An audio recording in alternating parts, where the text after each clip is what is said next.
a internet, Deus, por misericórdia, né, permitiu que o homem desenvolvesse a sua inteligência, e hoje a gente tem essa facilidade, né? Por isso, pessoal, vamos praticar o bem, procurar nos manter dentro da lei de Deus, para que a gente não perca a nossa reencarnação e ter que voltar para um mundo inferior, né? A pessoa, se chegar no mundo inferior, lá não tem internet, não tem Uber, não tem... Aí é o paraíso perdido, né? Aqui que é o paraíso. A gente tem que ver o lado bom da vida, né? Bom, pessoal, então o tema de hoje, que me escalaram para falar, é o tema do estudo dessa semana, que é sobre apesar de colocar no tema da palestra o que é meu e o que é teu, né? Mas é mais pesada essa frase aí, viu? Aqui do estudo, né? Na verdade a frase é assim: direito de propriedade, roubo. Aí a gente alivia, bota o que é meu e o que é teu, né? Então, esse capítulo 11, que fala sobre a lei de justiça, amor e caridade, é o que nós vamos estudar hoje. Nós estamos iniciando o capítulo 11 essa semana, ele vai se estender durante o mês todo, porque ele tem 4 temas. Ele vai até outros meses. Ele fala assim, o primeiro tema é esse: justiça e direitos naturais. Nós vamos aprender o que é direito natural hoje, pessoal, que é muito importante. O segundo tema, que é o de hoje, é direito de propriedade, roubo. O terceiro tema será caridade e amor do próximo. E o outro, quarto tema, amor materno e filial. Então vocês percebam que esses temas aqui da lei desse capítulo, eles giram em torno dos 10 mandamentos, né? Que é de preservação da vida, por exemplo, justiça e direitos naturais. O primeiro direito natural, mais importante, é o direito à vida. Ou seja, no mandamento diz, né? No quinto mandamento, não matarás. O sétimo diz, não roubarás, né? E tem aquele que fala do amor materno e filial. E tem aquele que fala sobre o amor de Deus e o amor do próximo, né? Amar o próximo como a si mesmo. Então, é um tema que gira em torno dos 10 mandamentos. João, tu vai me conseguir uma aguinha depois? Hoje eu sou importante, hoje eu quero água aqui. Aproveitar para usar meu direito, né, pessoal? Certo. Então, pessoal, eu gostaria de inicialmente a gente procurasse entender o que é estado de natureza e lei natural. Será que é a mesma coisa? Estado de natureza e lei natural. Pelo menos é parecido, né? Mas não é a mesma coisa. Ele diz o seguinte, Kardec faz a seguinte pergunta: serão idênticos o estado de natureza e a lei natural? E os espíritos responderam assim para ele: não, o estado de natureza é o estado primitivo. Então, no início da humanidade, a gente vem no estado de natureza. Mas à medida que o espírito progride, ele vai saindo do estado de natureza e ele vai em busca da civilização. Então, o estado de natureza, ele é o estado inicial de toda a humanidade. Quando diz que os espíritos falam toda a humanidade, ele está englobando não só a humanidade terrena, viu, pessoal? É a humanidade de outros mundos também. Porque, segundo os espíritos, a humanidade é uma só. Se não fosse assim, a gente não recebia espíritos bons que vêm de outros orbes mais evoluídos nos auxiliar, nos trazer a sua instrução, às vezes fazer a cura de alguém que está precisando muito, né? Um Bezerra de Menezes, que já vive no plano espiritual há muito tempo e que foi permitido a ele pode escolher um mundo evoluído para morar, mas ele não quer. Ele quer estar próximo de nós aqui, daquele torrãozinho dele que ele nasceu aqui do Ceará, ajudando os brasileiros, né? E o Bezerra é conhecido não só no Brasil, mas mundialmente, viu? Ele é divulgado no mundo todo e é falado. Então, esses espíritos que vêm de outros orbes fazem parte da nossa humanidade. Então, o estado natural é o estado primitivo, aquele homem das primeiras encarnações. E hoje, nós somos um mundo civilizado, saindo do estado natural há muito tempo. Muito bem, isso é importante para a gente entender sobre justiça natural, que nós vamos falar hoje, e sobre lei natural. Mas eu vou também ler, antes de a gente entrar no nosso tema, o que é justiça e direitos naturais. Kardec pergunta assim: o sentimento da justiça está na natureza ou é resultado de ideias adquiridas? Olha que pergunta interessante. Ele pergunta se o sentimento, né, de justiça está na natureza, ou seja, em nós próprios, na nossa própria natureza, desde que nascemos, ou ela é fruto de um ensinamento, de uma educação. Olha o que os espíritos responderam, como é bacana. Está de tal modo na natureza, de tal modo, olha aí, testicou a baladeira aqui, que vos revoltais à simples ideia de injustiça. É fora de dúvida que o progresso moral, ele desenvolve o sentimento, esse sentimento, o progresso moral, mas não o dá. Deus o pôs no coração do homem. Então Deus, pessoal, pôs o sentimento de justiça no coração do homem, como pôs o sentimento do bem também, do amor. Então o homem não pode alegar, por exemplo, assim, dizer assim: eu fiz mal a alguém, mas eu nem sabia, eu fiz de forma inocente. Não existe isso. O homem, quanto mais às vezes atrasado ele tem um sentimento de justiça, às vezes bem maior do que um intelectual. Isso aí é uma prova de que o sentimento foi dado por Deus, não é fruto do aprendizado dele, que às vezes é um camarada lá do mato que nem aprendeu escola, não estudou nem nada, mas ele tem aquele sentimento de justiça nele, é inato isso, entendeu? Por isso nós não podemos alegar a ausência do conhecimento de que estamos praticando o mal, porque Deus não ensinou o mal, mas ele ensinou o bem. Então quando a gente sai dessa trilha do bem, é o que se chama desvio ou mal, né? Ou aguinha boa para quem está nervoso. Ajuda a chegar ali para a garganta. Então vamos aqui iniciar o nosso estudo mesmo aqui. Pergunta 880. Direito de propriedade, roubo. Vamos ver se é um direito você possuir as coisas, se você tem esse direito de possuir. Então a primeira pergunta de Kardec é essa: qual o primeiro de todos os direitos naturais do homem? Qual é o primeiro de todos os direitos naturais do homem? E o Espírito respondeu: é o direito de viver. Esse é o primeiro direito do homem, é o direito de viver. Por isso é que ninguém tem o direito de atentar contra a vida de seu semelhante, nem de fazer o que quer que possa comprometer-lhe a existência corporal. Olha aí, pessoal. É por isso que está lá no 5º mandamento, que Moisés recebeu lá no Monte Sinai, né? Não matar. Não matar. Na época, Moisés só pôde dizer aquilo, que foi a primeira revelação, né? Depois, com Jesus, veio a segunda revelação, e Jesus falou da lei de amor, né? Não fazer a ninguém aquilo que não desejamos que façamos a nós. Aí resume os 10 mandamentos, tudo nisso daí. Fazer o próximo, amar o próximo como a si mesmo, fazer a ele aquilo que queremos que façam a nós, né? Dai a César o que é de César, isso aí. E outra: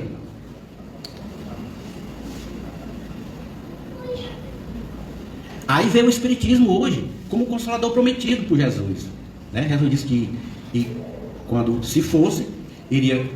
Olha, Jesus disse: eu vou falar com o homem, pessoal. Eu vou pedir o Pai, olha aí, a intimidade de Jesus. Eu vou pedir o Pai que na época adequada envie um Consolador, que vai dizer tudo o que eu falei e outras coisas que eu não pude dizer, porque os homens não entendem ainda, porque vocês não entendem ainda. Então naquele momento, Jesus prometeu que ia enviar o Consolador, que ia dizer tudo aquilo que ele já falou e outras coisas mais que naquele momento ele não podia dizer, por isso, e que nós não tínhamos condições de compreender. Por isso que ele falou em parábolas, ele contava histórias. E hoje o Espiritismo, ele diz para nós o que é isso. Então a gente hoje não pode alegar o desconhecimento das informações de Jesus, né? No entanto, nem todos os nossos irmãos estão ainda em condições de aprender a doutrina, de compreender a doutrina, né? Eu sei que vocês aqui que estão presentes dizem assim: se o fulano de tal lá em casa tivesse assistindo essa palestra, se o fulano de tal estudasse essa mensagem, se ele visse isso aqui, seria tão bom para ele. Isso aqui é para ele. Não, é para nós, é para nós. Jesus disse que o Consolador prometido, ele iria confundir os orgulhosos. Quem eram os orgulhosos da época? Nós. Então hoje a doutrina está confundindo os orgulhosos. Então a gente, naquele nosso orgulho, naquela nossa pedra de orgulho, estamos nos demovendo, estamos deixando a informação entrar no nosso coração e aprendendo a amar o próximo. É isso aí que ele quer dizer. Então, vem a 881. O direito de viver dá ao homem o direito de acumular bens que lhe permitam repousar quando não mais possa trabalhar.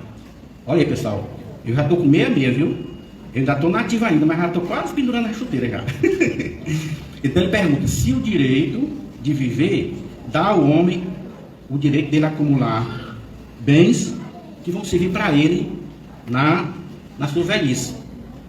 Aí o que é que os espíritos disseram? Isso aqui não foi só um espírito que respondeu, não, são vários espíritos. Kardec fazia um apanhado daquelas informações dos espíritos para fazer a codificação, né?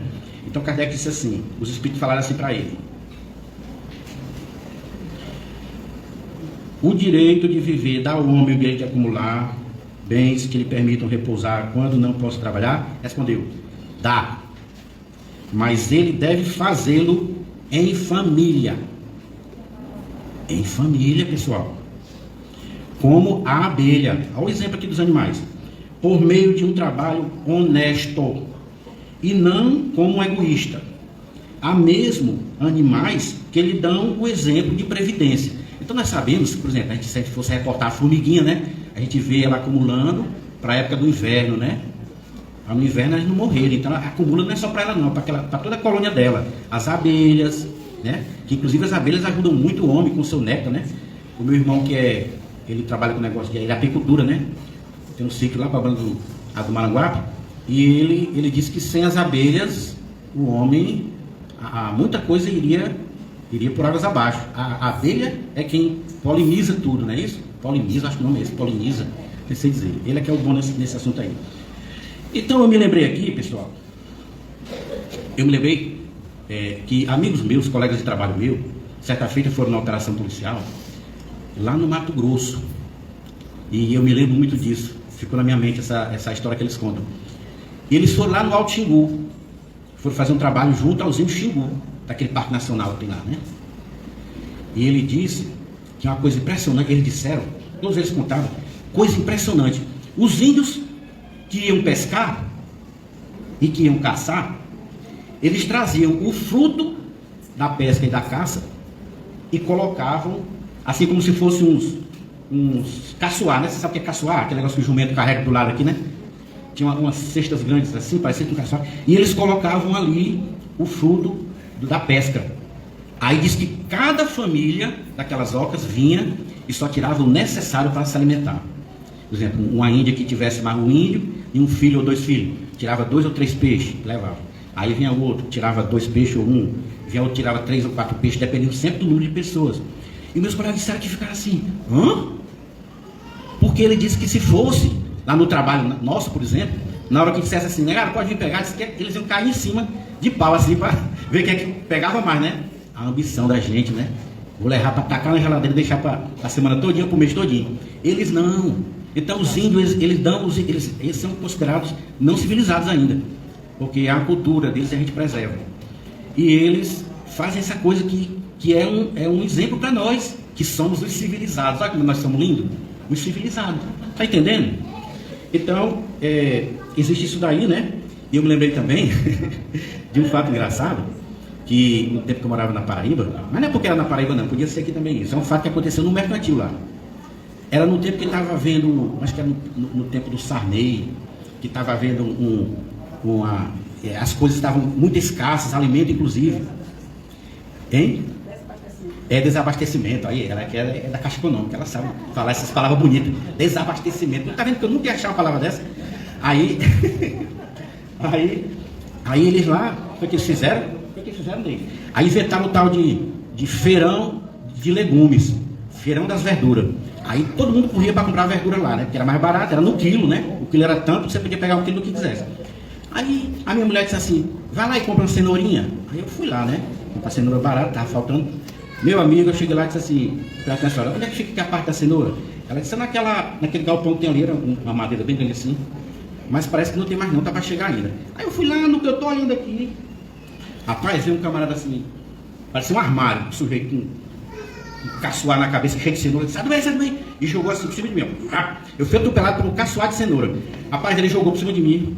Aí caiu aquela rama de mulher assim, em cima de mim ali, catando cenoura. Fala, meu Deus, se eu não fosse tão ligeiro pro lado de lá, eu tinha caído dentro do caçoar de cenoura. Eu não peguei, não tenho que pegar não. Elas voaram em cima. Então a comparação, eu me lembrei da história dos índios. Meu Deus do céu, como é diferente, né? A comparação da história dos índios para nós, né? Os civilizados. Aí, continuando aqui, ele diz o seguinte. Opa, essa aqui é interessante. A 882. Tem o homem o direito de defender os bens que haja conseguido juntar pelo seu trabalho, olha aí, é importante isso aqui. Pode repetir. Tem o homem, vou repetir, tem o homem o direito de defender os bens que haja conseguido juntar pelo seu trabalho. Se ele tem o direito de defender esses bens, eu tenho aqui meus bens, mas eu não quero que o ladrão venha e roube. Eu tenho o direito de defender meus bens? Os Espíritos responderam a Kardec. Não disse Deus, não roubarás? Ou seja, é errado você roubar. E Jesus não disse, dai a César o que é de César? Que é praticar a lei de amor, né? De caridade. Dai a César o que é de César, dai a Deus o que é de Deus. Então, aqui nós vamos ver que se trata de bens necessários, não bens que extrapolam a nossa necessidade, né? Que a gente pode muito bem auxiliar o próximo, não é isso? Então vamos ver isso aqui. Aí ele vai mais adiante, ele diz assim: o que por meio do trabalho honesto o homem junta, constitui legítima propriedade sua, que ele tem o direito de defender. Porque a propriedade que resulta do trabalho é um direito natural, tão sagrado quanto o de trabalhar e de viver. Então é um direito natural, tão sagrado quanto o de trabalhar e de viver. Então ele pode defender esse direito. E aqui eu me lembrei de uma coisa. Assim, aí só eu vou dar um exemplo aqui depois desse próximo aqui. É natural o desejo de possuir? Olha aí, pessoal. É natural o desejo de possuir? Será que é natural? Eu já vi em alguma parte do livro do Espírito que diz que o homem ele busca a sua melhora. Está na própria lei de Deus. Isso eu estou falando de leis, viu? Então faz parte da lei natural buscar a sua melhora. O homem procura a sua melhora. Isso faz parte da evolução. Então, naturalmente, essa resposta vai ser parecida, né? É natural o desejo de possuir? Ele diz, sim. Mas quando o homem deseja possuir para si somente e para sua satisfação pessoal, o que há é o quê? Egoísmo. O que há é egoísmo. Eu estava lendo isso para minha mulher, ela disse, que bom, então agora tu vai ter os beijos para nós dois, né? Eu disse, é claro, minha filha, nós somos uma família. Mulher sempre tem que dar o dela, né? Então, quando o homem adquire só para si, é egoísmo. Ele tem que sempre pensar na família. É por isso, pessoal, que a gente evolui em família, né? Os espíritos evoluem em grupos, né? Muitas vezes o grupo familiar não é só a família consanguínea. A família consanguínea tem uma história, mas o grupo que vem para a Terra para evoluir junto, pode ser, por exemplo, aqui numa casa dessa, por exemplo, aqueles amigos que a gente trabalha junto. Lá no trabalho também nós temos aquele irmão que é confidente, aquele amigo, não é irmão familiar, não. Você confia mais nele do que no familiar, porque você não sabe o que é que existe entre vocês dois, que é um carinho muito grande, é uma confiança muito grande, né? Então são espíritos que vêm para evoluir em grupo. E no plano espiritual também se juntam em grupos, né? De acordo com as afinidades. Por isso que os bons espíritos dizem que a família espiritual é universal, todos se gostam. Só quem não aceita todos como família somos nós, espíritos atrasados ainda, imperfeitos, na nossa imperfeição, no nosso egoísmo. A gente não aceita, às vezes, que alguém, digamos, possa fazer parte do nosso ciclo de amizade, mas por conta da nossa imperfeição. Quando a gente, pessoal, será que tem alguém aqui que já não é mais já não é mais imperfeito, hein? Será que aqui tem alguém que já não é mais imperfeito? Eu vou fazer uma pergunta aqui. Se já é bom espírito, né? Muita gente, eu já sou bom espírito. Vamos ver se aqui a gente já é bom espírito. Se vocês responderem sim a uma dessas perguntas que eu fizer aqui, eu fiz 3 perguntas. É porque vocês ainda não são da bom espírito, ainda não são da segunda ordem, são da primeira ordem ainda, da terceira ordem ainda, né? Primeira ordem, os espíritos puros. Segunda ordem, os bons espíritos. Terceira ordem, os espíritos imperfeitos. A maioria de nós captamos a Terra. Então, alguém aqui ainda sente raiva?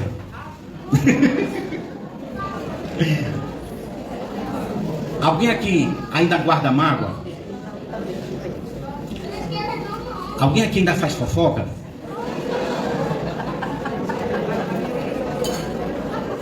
Então, nós somos da terceira ordem ainda, né? Estamos felizes de ser da terceira ordem. Vamos evoluir ainda, pessoal. Porque o espírito da segunda ordem, eles não fazem isso.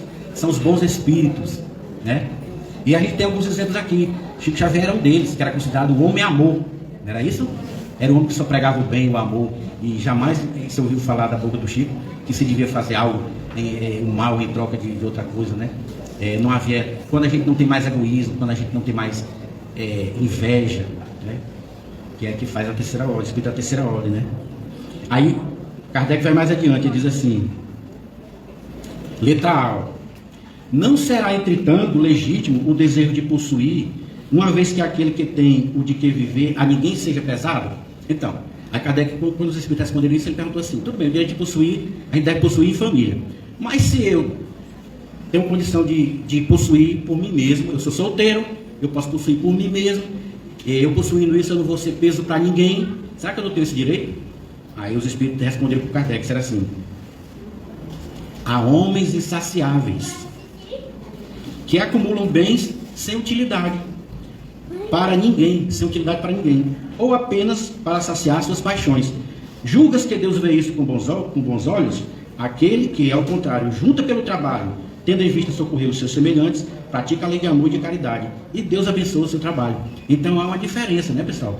O cara até pode, ele tem a liberdade, o livre-arbítrio, ele pode conquistar para ele e usar de acordo com o que ele queira usar. Só que ele está se desviando da lei de Deus, né? Ele próprio, com a sua própria consciência, vai ter um problema com ele. Porque quem pensa aqui que quando chegar do outro lado da vida vai encontrar um tribunal que vai julgar a gente, será que o tribunal vai dizer que eu sou culpado, eu sou inocente? Não, não vai encontrar não. O tribunal está aqui na minha cabeça, chama-se consciência, tribunal da própria consciência. Nós somos juízes em causa própria, somos advogado de acusação, advogado de defesa, somos promotor de acusação, tudo aqui está aqui no nosso mente. Então é uma coisa automática que vem, né? Aí vamos para a próxima. Por isso é que eu digo, pessoal, muita gente, uma vez um irmão meu, não sei se ele está aqui, mas certa vez ele mandou uma mensagem para mim, e dizendo assim, uma mensagem muito linda, ele sempre manda uma mensagem linda para mim, aí no final ele disse assim, meu irmão, o importante é ser feliz. Aí eu corrigi ele disse, não, o importante não é ser feliz, o importante é ser bom. Porque ser feliz, você pode ser feliz em detrimento do sofrimento de alguém. E aí? Que felicidade é essa? Foi em cima do sofrimento de alguém.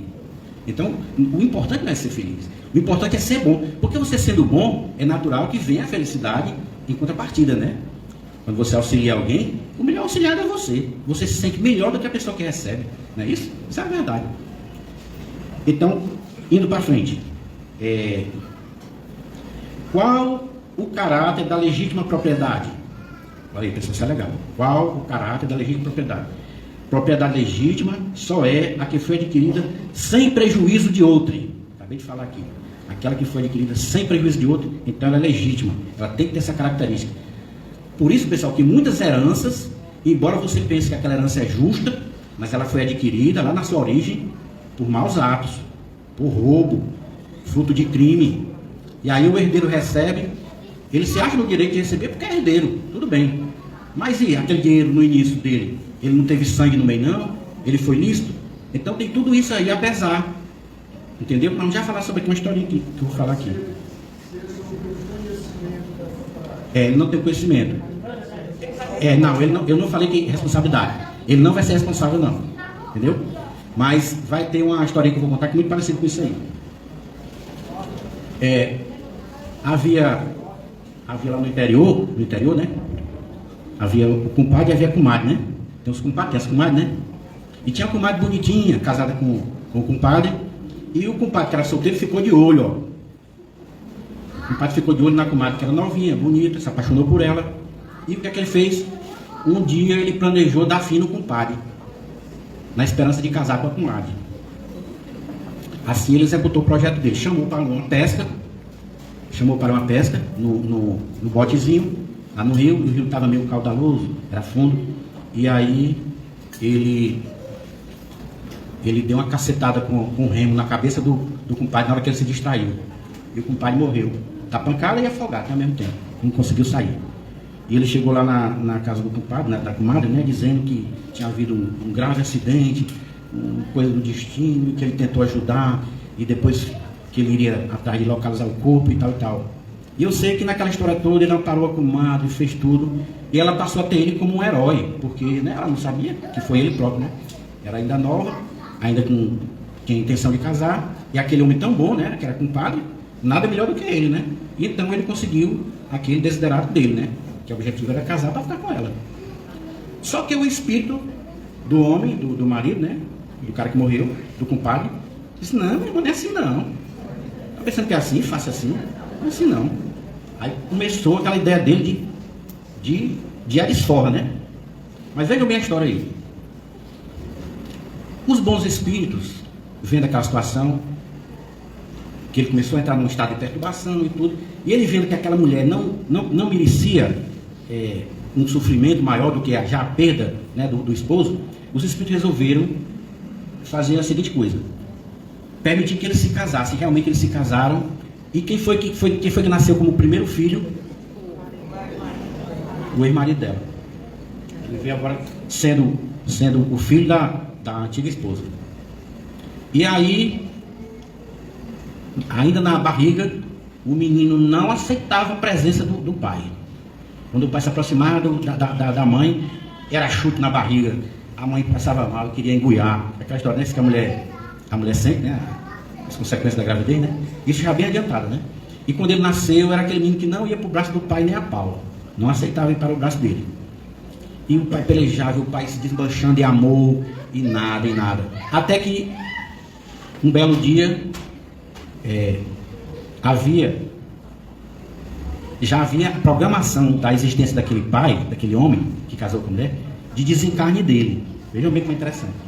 Só que ele se tornou um homem tão bom, não só para a mulher, mas para a comunidade que residia na fazenda, que tinha uma verdadeira cidade na fazenda lá dele. E ele era uma pessoa muito boa em relação aos empregados. De modo que ele era tão bom para aquelas pessoas, que muitas delas não mereciam ficar sem a presença dele naquele momento. Porque ele era, digamos assim, aquele homem, o distribuidor das benesses, né, naquele local. E aí os espíritos deram uma moratória para ele, resolveram dar uma moratória ou um bônus, né, que é mais fácil de entender. O Divaldo Franco disse que uma vez recebeu um bônus, né? Ele teve um problema no coração, mas os espíritos deram um bônus de 10 anos a ele, né? Ele disse que 10 anos foi esse que já passou, foi muito. E ele então, nessa época, o filho já um pouquinho maior, já passou a aceitar o pai. E aí foi a maior alegria dele, porque o filho já ia pro braço, e sabe, era aquele amor. Porque isso vai fazer o quê? Quando aquele espírito desencarnar do filho, né? Que perceber que o antigo algoz dele hoje foi aquele pai que ele tanto amou ele vai perdoar. É assim que os espíritos trabalham, para que haja reconciliação. É claro que na condição do crime que ele cometeu, ele vai resgatar. Isso não quer dizer que ele sendo bom para aquela família, isso não quer dizer que está livre do crime que praticou, não. Ele, por sua vez, vai resgatar aquele crime dele, né? Porque ninguém tem o direito de fazer mal ao outro, né? Diz o Evangelho assim, que é necessário que o escândalo venha à terra, porque nós somos pessoas que cometemos erros, e é necessário que o escândalo venha em função daquilo que nós fizemos de errado. Mas ai daquele por quem venha o escândalo. Ou seja, ninguém tem a missão de prejudicar o outro. Ai daquele por quem venha. Esse aí, por sua vez, vai responder, né? Então, aquele homem, naquele momento ali, ele resgatou algumas coisas que ele possuía, apesar de ter entrado em outra situação difícil, né? Da cobiça da mulher ali, né? Não desejar a mulher do próximo, né? Ele desejou e ele vai responder por isso. Então vamos agora na outra pergunta. Vamos. Está pertinho aí já? Certo, vamos lá. A outra pergunta. Será ilimitado o direito de propriedade? Então, meu irmão, só respondendo, lembrando aqui. A herança que aquele filho vai receber, interessante, é dele próprio, né? A multiplicação dos bens que o homem, que agora se tornou o pai dele, né, vai deixar para o próprio filho. Então, geralmente, para aquele próprio espírito que foi o iniciador daquilo. Então, ocorre muito isso. Às vezes, eu mesmo sou aquele que fui meu tataravô, né? Que eu iniciei uma vida e tal, e hoje pode ser que eu mereça receber de volta aquilo. Eu posso receber uma boa herança ou uma má herança, ou uma coisa ruim, um sofrimento. Vai depender sempre do que eu fiz. E geralmente a gente reencarna. Quer dizer que a gente reencarna na mesma família? Sim, a gente geralmente reencarna na mesma família. É difícil a gente reencarnar fora da família, pessoal. Porque a vida aqui na Terra, se não tiver o amor das pessoas que vão conviver conosco já desde do passado, a gente não toleraria, não. A gente não suportaria, viu? Exatamente, os nossos cobradores são os nossos pagadores. É sempre assim, é um ciclo. E aí a gente vai evoluindo. Aí ele diz assim, ó, será ilimitado o direito de propriedade? Olha, pessoal, então quer dizer que eu posso ter a propriedade que eu quiser, se eu tiver dinheiro, é ilimitado para mim essa propriedade? Ele respondeu: é fora de dúvida que tudo o que legitimamente se adquire constitui propriedade. Constitui uma propriedade. Mas, como já dissemos, a legislação dos homens, porque é imperfeita, ela consagra muitos direitos convencionais que a justiça natural reprova. Justiça natural, nós estamos falando aqui da justiça natural, aquela que está no nosso íntimo. É essa a razão porque eles reformam as suas leis, o homem reforma as suas leis, né, à medida que o tempo passa e que o progresso se efetua. O que num século parece perfeito se afigura uma barbaridade no outro século, né? No outro século. Então, é aquela história do moral e do ético, né? Mas, Joãozinho, moral e ética não é a mesma coisa, não? Não, tem uma diferençazinha. Nem tudo que é moral é ético. Por exemplo, o que é moral lá para aquelas bandas daqueles países árabes, né? O homem, se for pego em traição, ele paga uma multa. A mulher é apedrejada. Peraí, meu irmão, que negócio moral é essa? É tratado contrário, né? A mulher que usa calça comprida não pode se mostrar o cotovelo, o tornozelo, não sei o quê, né? Então são leis rigorosíssimas, né? Tem alguns países que adotam ainda a lei capital, né? Que é a pena de morte. O cara cometeu um crime, aí ele é executado depois de algum tempo, né? Que eles dão para ver se realmente se comprova que foi ele mesmo, né? Só que mais adiante, então, quando existe essa lei, para lá é uma lei, lá é moral, moralmente lá está certo.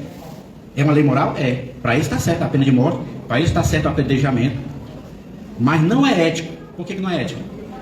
Porque se eu corto a mão de um ladrão, né? Lá na Arábia, corta a mão, o ladrão pega roubando, ele corta a mão. Se for pega de novo, corta a outra.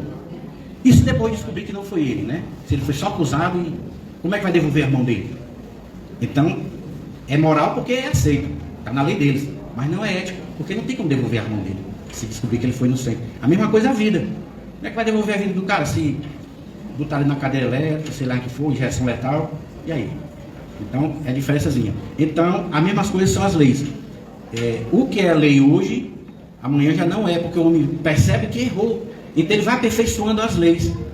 Então, a gente perceba vocês que a gente saiu do estado de natureza, que é o estado primitivo do homem, né? O estado de natureza, e a gente vem migrando para civilização, né? Para a evolução até os dias de hoje, não é isso? E isso em todos os planetas, em toda a humanidade, né? Então, o estudo de hoje sobre os direitos, né, naturais, eu encerro aqui. Eu não sei se tem tempo para fazer pergunta ainda, Simone? 5 minutos? Pessoal, 5 minutos. Quem quiser fazer pergunta aí, fica à vontade. Se eu souber responder, eu digo que responda. Se não souber... Essa carne, ela perdura por quantas gerações? Em termos de cobrança e pagamento? Aí vai depender de cada caso, né?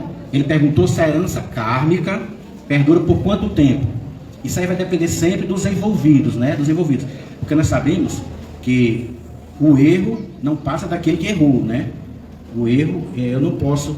Meu filho não pode pagar por mim se ele não participou daquilo que eu errei, não é isso? Então, aquela história de dizer assim, que eu já fui católico também, eu já fui lá dentro da igreja, eu não perdi uma missa. As amigas da minha mãe dizem assim, meninas, o teu filho, João Filho, é tão misseiro, ó. Todo domingo estava na missa. Nunca tinha ouvido falar nisso, ó. Inventei agora, misseiro. Mas aí eu aprendi e fiz catecismo que até a terceira geração pagava pelos erros do pai. E aí aqui na doutrina eles, não, mas não está muito certo isso não, ó. Papai é um cabotinho raparigueiro, bebia cachaça, ele faz as presepadas dele, eu vou pagar por ele. Que conversa é essa? Né? Então, na doutrina espírita a gente conseguiu entender que não, a gente paga pelos erros da gente. Ocorre que muitas vezes, como o irmão disse, eu posso reencarnar, e aí eu vou resgatar aquilo. Mas aí a gente já não sabe, né? Qual foi o nosso passado, que a gente não pode lembrar. A pessoa, pessoal, se a gente lembrasse do nosso passado aqui, em meio a tanto sofrimento que a gente vê hoje em dia, a gente ainda se lembrasse que a gente no passado foi um ladrão que ficou tantos anos preso e que por isso foi guilhotinado também, que a gente foi morrido na forca. Qual a vergonha? Que aqueles que estão dentro de casa ali, foi aquele que eu maltratei, foi aquele que eu fiz mal, um filho, uma esposa. Se a gente se lembrasse disso, pessoal, não ia dar certo não. Ia se desfazer tudo que era família. Por isso que Deus permite que o passado seja apagado da nossa mente atualmente, quando estamos aqui. Quando a gente desencarna, ou quando a gente está no sono, né, no desprendimento parcial do sono, a gente às vezes tem o conhecimento, né? Mas a gente só se lembra quando acorda daquilo que vai ter sentido para nós, não de coisas que não necessitam. Entendeu, pessoal? Pois não, irmão?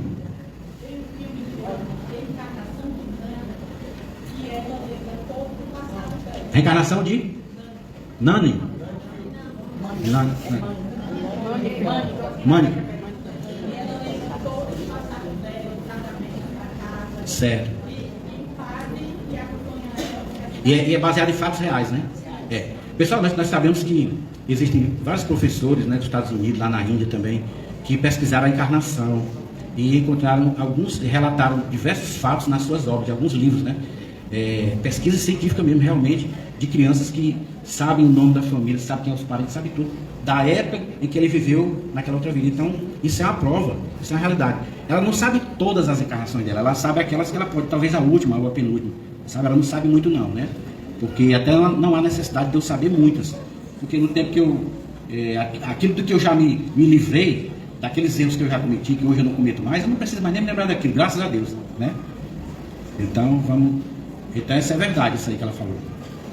E pode ser que alguém aqui diga assim, mas eu não acredito na encarnação.